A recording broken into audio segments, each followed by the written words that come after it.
Hello दोस्तों, कैसे हो? उम्मीद करते हैं सब लोग अच्छे होंगे। आज मैं कुछ जानकारी देना चाहता हूँ। आप प्लॉट्स लेना चाहते हैं तो किन बातों पर ध्यान दें, किन किन बातों पर ध्यान दें। ज़मीन के कागज़ चेक करें, रजिस्ट्री चेक करें। रजिस्ट्री से पता चल जाएगा कौन किसके नाम प्रॉपर्टी है। सैलरी पिछली पिछली डॉक्यूमेंट्स चेक हो जाते हैं उससे, सैलरी से कि उस प्रॉपर्टी के नाम पहले कौन था।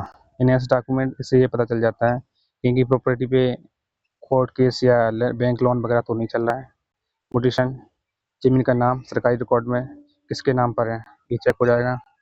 लैंड ऑफ सर्टिफिकेट, ज़मीन का इस्तेमाल रेजिडेंशियल है, कॉमर्शियल है, एग्रीकल्चर है, यहाँ से ये चीज़ें पता चल जाती हैं। ठीक है।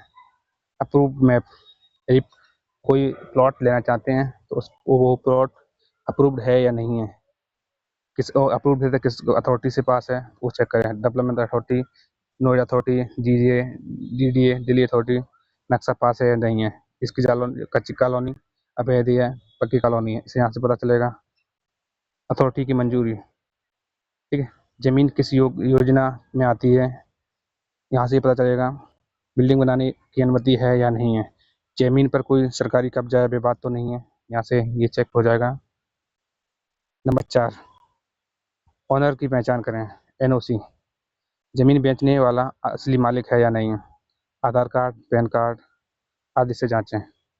यदि ज़मीन किसी सोसाइटी या जॉइंट वेंचर ओनरशिप में है तो एनओसी, नो ऑब्जेक्शन सर्टिफिकेट लेना ज़रूरी है। ऐसा हो जाता है कि कई प्लॉट्स दो लोगों के साथ मर्ज होकर बनते हैं, तो कोई बंदे बेचना चाहता है, कोई नहीं बेचना चाहता है, उसमें एनओसी लेना ज़रूरी है। इससे क्लियर चीज़ें हो जाती हैं। नंबर 5, प्लॉट की माप सीमाएँ। प्रॉपर प्लॉट देखें, उसे माप कराएँ। ज़मीन का सटीक माप जीपीएस या पटवारी के माध्यम से, ठीक है। नक्शे में जैसा लिखा है ज़मीन वैसी है या नहीं, ये खुद जाकर के चेक करें।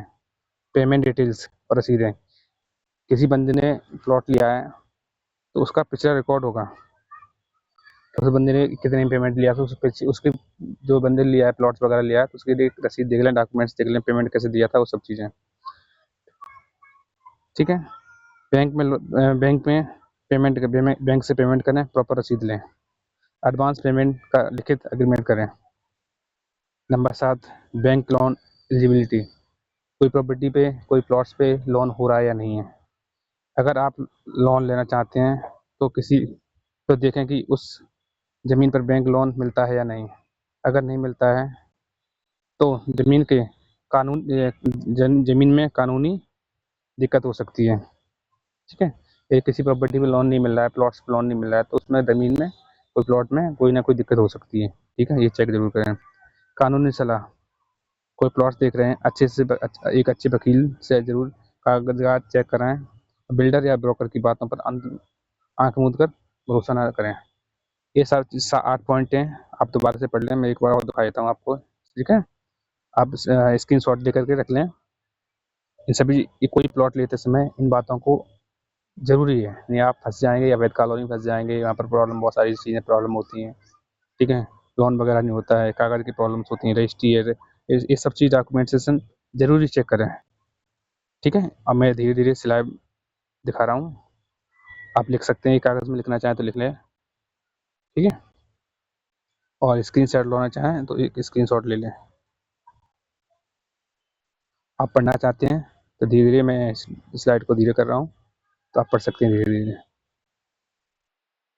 मैं तो यही कहूँगा, कोई प्लॉट्स या प्रॉपर्टी लेते समय इन बातों को ज़रूर ध्यान दें,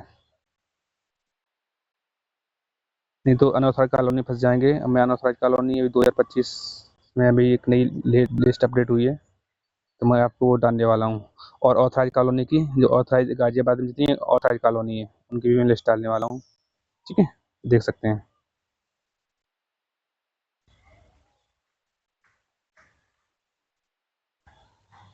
वीडियो छोटा है, अच्छा लगे तो लाइक सब्सक्राइब जरूर करें चैनल को, ठीक है। ये 8 पॉइंट हैं, 8 पॉइंट आप लिख लें। प्लॉट लेते समय इन चीज़ों को बहुत ज़रूरी है, मतलब कोई भी प्लॉट ले रहे हो तो इन चीज़ों को ज़रूर से ज़रूर चेक करें, ठीक है।